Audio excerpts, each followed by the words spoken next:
Hello hi সবাইকে। তো দেখতেই পাচ্ছো এটা হচ্ছে কাঁকড়া। তো কাঁকড়া বাটা কার কার পছন্দ নিশ্চয়ই কমেন্ট করে জানাবে। তো সিম্পলভাবে কাঁকড়া বাটা করেছি আজকে, সেটাই তোমাদের সাথে শেয়ার করতেছি। তো প্রথমে কাঁকড়াগুলোকে ভালো করে ধুয়ে পরিষ্কার করে নিয়েছি। এরপর একটু গরম জল দিয়ে 5-10 মিনিট রেখে দিয়েছি।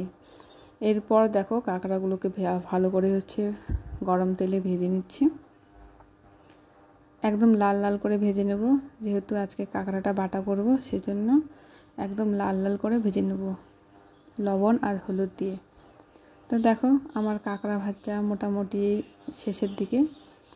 কাঁকড়াটাকে ভেজে নিচ্ছি একদম লাল করে। এরপর কাঁকড়া বাটার মধ্যে দিব পেঁয়াজ, রসুন আর কাঁচা লঙ্কা, এগুলো দেবো। সেজন্য এগুলোকে একটু লবণ দিয়ে ভালো করে ভেজে নিচ্ছি। ভাজা হয়ে গেলে সবগুলোকে উঠিয়ে নামিয়ে রাখবো একটু ঠান্ডা হওয়ার জন্য।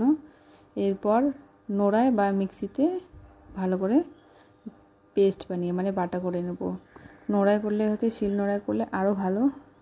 তো আমি মিক্সির মধ্যে সবগুলো দিয়ে দিচ্ছি, ভাজা পেঁয়াজ, রসুন আর তোমার কাঁচা লঙ্কা আর কাঁকড়া ভাজা। যদি আদাও দাও তাহলেও ভালো হবে, একটু কাঁচা আদা।